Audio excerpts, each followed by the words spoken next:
The federal government is not only focused on vaccines, it's also struck another deal for a new quarantine facility. Where's this one? Well, this one's in Western Australia, so it's set to be built in Perth's south. Now, it will be funded by the federal government, $200 million site of 1,000 beds. So this is on top of the one we've seen in Victoria, which is currently underway. It too will be 1,000 beds, though can be extended to 3,000 if they'd like to do that. Although it's hoped that one will be up and running by the end of the year. What a load of shit. I reckon what the fuck? Do not come into the fucking city. Whatever the fuck anyone does. What the fuck? There's no cars on this side and there's fucking... Oh, that's fucked. Backstreet Bandits today, boys. Oh, as you know, there are already 300 men and women of the ADF on the ground, and an additional 500 will come online from Monday. During the week, the Police Minister and I approached the Premier about some enhancements to the health order, and most of those were requests that came from the field, the police in the field, who were having difficulties getting compliance from some members of the community. The movement, particularly in Greater Sydney, was way too high from our perspective in terms of what we were trying to achieve, and our part in this is to get New South Wales Health ahead of the Delta variants. The fines are some of the biggest fines that I've ever seen, and we will be issuing them as of today. So can I say to the members of the community out there is that you may think that leaving your LGA to train is okay, but it's not. You've got a 5K limit now from your house in Greater Metro Sydney. We will be enforcing that. You do have to carry identification. There's a whole range of other health orders that we can use against you. The permit system is essential in terms of protecting regional New South Wales, and I would ask from Monday there will be information online on the government website in terms of how to access a permit, and the permit system will come in place midnight Friday next week. I think it's important that those people who have been getting around the orders, taking family vacations to other premises, that is over.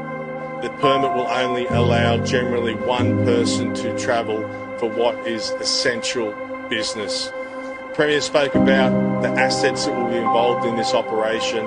There are 1,400 men and women in the New South Wales Highway Patrol who now will be dedicated to COVID compliance duties on our roads. You would have seen roadblocks both south and north over the last couple of days, and across Greater Sydney and into regional New South Wales. Expect to see more roadblocks where we'll be checking with compliance. Some of the strongest laws, some of the strongest police action coming. I'm not apologetic.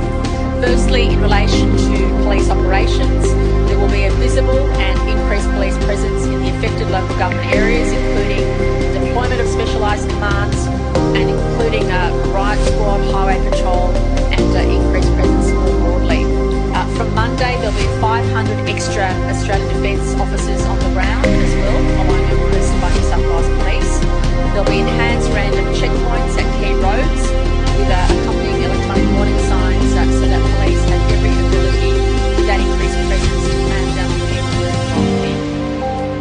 From Monday, the health orders will be formally enforced from midnight.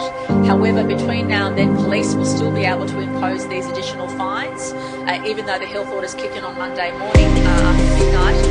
Between now and then, police have evidence that you're doing the wrong thing in any of these categories. These additional fines will apply. So $5,000 for on-the-spot breach of home quarantine, which is currently $1,000. $5,000 on the spot for lying on a permit, which is already a criminal offence. $5,000 on the spot fine for lying to a contact tracer, which is already a criminal offence.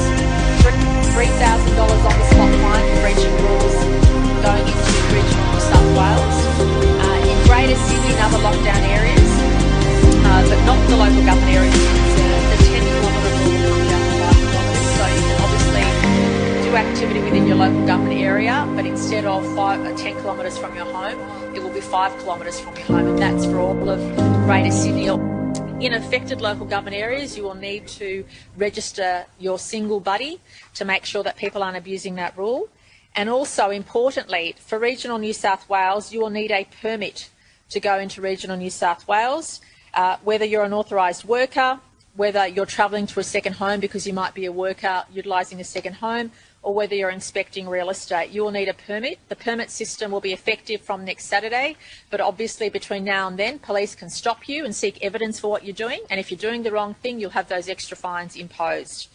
The federal government is not only focused on vaccines, it's also struck another deal for a new quarantine facility. Where's this one? Well, this one's in Western Australia, so it's set to be built in Perth's south. Now, it will be funded by the federal government, $200 million site at 1,000 beds. So this is on top of the one we've seen in Victoria, which is currently underway. It too will be 1,000 beds, though can be extended to 3,000 if they'd like to do that. Although it's hoped that one will be up and running by the end of the year.